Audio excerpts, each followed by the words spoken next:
उस नेता के बारे में आखिर क्या ही टिप्पणी की जाए जिसके अनुसार राम काल्पनिक है, जिसके अनुसार हर 2 महीने पर राहुल गांधी, तेजस्वी यादव, चिराग पासवान हनीमून पर चले जाते हैं, जिसके अनुसार रात को 10 बजे के बाद जिस राज्य में शराब बंद है वहां शराब पीना चाहिए, और उस नेता के अनुसार जो पति बाहर कमाने के लिए जाता है उसकी पत्नी क्या करती है, उसकी हरकतों से वो पति अनजान रहता है। चौंकिए मत, हम जीतन राम मांझी साहब की बात कर रहे हैं। कल एक वीडियो किए थे जिसमें हम बताए थे कि जीतन राम मांझी फटे हुए ढोल है, जिनको बढ़िया ढोलकची मिल गया है और वो ना सुर है ना उनके पास ताल है, बस बजे जा रहे हैं।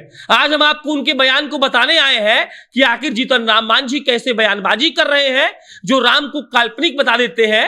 कभी कहते हैं कि अगर कोरोना के दोनों डोजेज के सर्टिफिकेट पर प्रधानमंत्री मोदी की तस्वीर लगी है तो कोरोना के द्वारा मरे लोग के मृत्यु प्रमाण पत्र पर भी मोदी जी की तस्वीर लगी होनी चाहिए।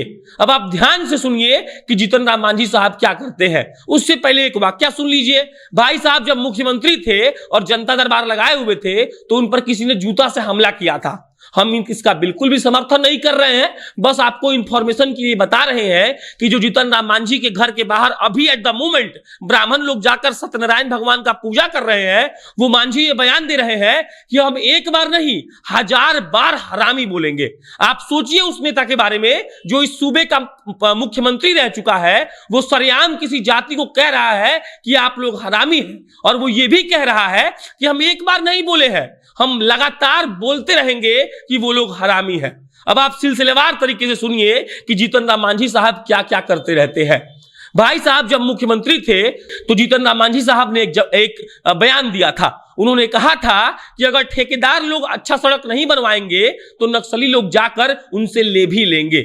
लेभी एक किस्म का टैक्स होता है जो बिल्कुल अवैध है, जो नक्सलियों के द्वारा लिया जाता है। और जीतन राम मांझी जी ने मुख्यमंत्री की कुर्सी पर बैठे हुए यह बयान दिया था कि जो नक्सली लोग टैक्स लेते हैं ठेकेदार लोगों से वो सही है। अब आप सोचिए कि उस मुख्यमंत्री की मनोदशा क्या रही होगी जो एक नक्सली के द्वारा लिए गए पैसे को अवैध नहीं बोलकर वैध बोल रहा है। इसके बाद 2014 का एक बयान है, आपको बताते हैं हम।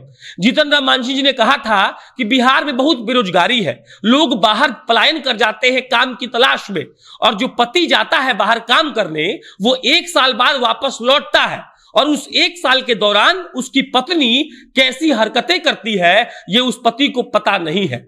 हमको अभी तक समझ नहीं आ रहा है कि 2014 के जीतन राम मांझी जी के इस बयान का मतलब क्या है। आखिर जीतन राम मांझी जी क्या कहना चाहते हैं कि किसी का पति बाहर कमाने गया है तो उसकी पत्नी यहां 1 साल में ऐसी क्या हरकत कर रही है जो उसके पति को नहीं पता है। मांझी जी यही नहीं रुकते हैं, वो हमेशा कहते रहते हैं कि राहुल गांधी, चिराग पासवान और तेजस्वी यादव हर बार जब बिहार को और देश को उनकी जरूरत होती है तो वो हनीमून पर चले जाते हैं। देखिए साहब, जब देश को और बिहार को जरूरत होती है तो वो रहते हैं कि नहीं रहते हैं ये हम सबको पता है, लेकिन हमको इतना समझाइए जीतन राम मांझी जी कि वो लोग हनीमून पर कैसे जाएंगे। तेजस्वी यादव का ब्याह अभी 20 दिन पहले हुआ है, चिराग पासवान का, राहुल गांधी का ब्याह नहीं हुआ है, तो हनीमून पर कैसे चल जाते हैं। इससे यह साबित हो रहा है कि जीतन राम मांझी लगातार गलत बयानबाजी करते आ रहे हैं। वो जिस जाति के नेता है उस जाति का भला वो आज तक नहीं कर पाए, लेकिन वो जानबूझकर ऐसे गलत बयानबाजी करते हैं ताकि पूरा जो हेडलाइन है वो उसमें बने रहे।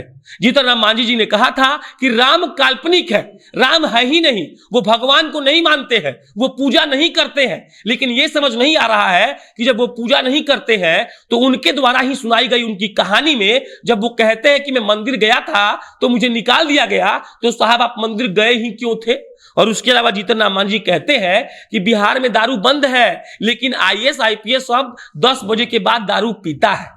अब आप सोचिए कि जो सरकार में है जो आदमी, वो आदमी ये कह रहा है कि उस सूबे में दारू मिल रहा है, 10 बजे के बाद लोग पी रहे हैं, वो आदमी कितना घटिया होगा। और यही नहीं रुकते जीतन राम मांझी जी, उन्होंने एक बार ये भी कह दिया था, ट्वीट किया था कि कोरोना के अगर जो डोज लेते हैं उनको जो सर्टिफिकेट मिलता है उस पर अगर प्रधानमंत्री मोदी की तस्वीर लगी है उस सर्टिफिकेट पर, तो कोरोना से जो मर रहा है उसके मृत्यु प्रमाण पत्र पर भी प्रधानमंत्री मोदी की तस्वीर लगा देनी चाहिए। आपको ये सभी इसलिए बता रहे हैं ताकि आप ये समझते जाइए कि जीतन राम मांझी अपने दिमाग में नहीं है, अपने होश में नहीं है, उनका दिमाग कहीं घास चरने गया हुआ है। वो लगातार हर महीने 2 महीने के बाद ऐसा बयान देते हैं जिससे बवाल होता है और जिससे ये साबित होता है कि जीतन राम मांझी सिर्फ सुर्खियों में बने रहने के लिए कुछ भी बकवास किए जा रहे हैं। बाकी जीतन राम मांझी के खिलाफ कई लोगों ने केस किया है, एफआईआर किया है। एक भाजपा के नेता ने तो उनको यह कह दिया कि आपका जीभ काट के जो लाएगा उसको 11 लाख का इनाम देंगे। हालांकि उस भाजपा के नेता को बर्खास्त कर दिया गया, लेकिन उस नेता गजेंद्र झा ने कहा है कि बर्खास्तगी के बाद भी मैं पहले ब्राह्मण हूं और उसके बाद नेता। तो मैं ये कह रहा हूं कि अभी भी जो लाएगा उसको हम देंगे और वो अपने बयान पर कायम है। और फिलहाल का अपडेट ये है कि जब ये वीडियो शूट हो रहा है 2 बजे के आसपास 23 दिसंबर को, तो अभी ब्राह्मण लोग जीतन राम मांझी के आवास के बाहर बैठकर धरना दे रहा है, सत्यनारायण भगवान का पूजा कर रहा है और उनको लानत भेज रहा है। आप क्या सोचते हैं इस बारे में हमको लिख के बताइएगा। मेरा नाम प्रशांत राय है, आप जनता जंक्शन देख रहे थे। बहुत बहुत धन्यवाद।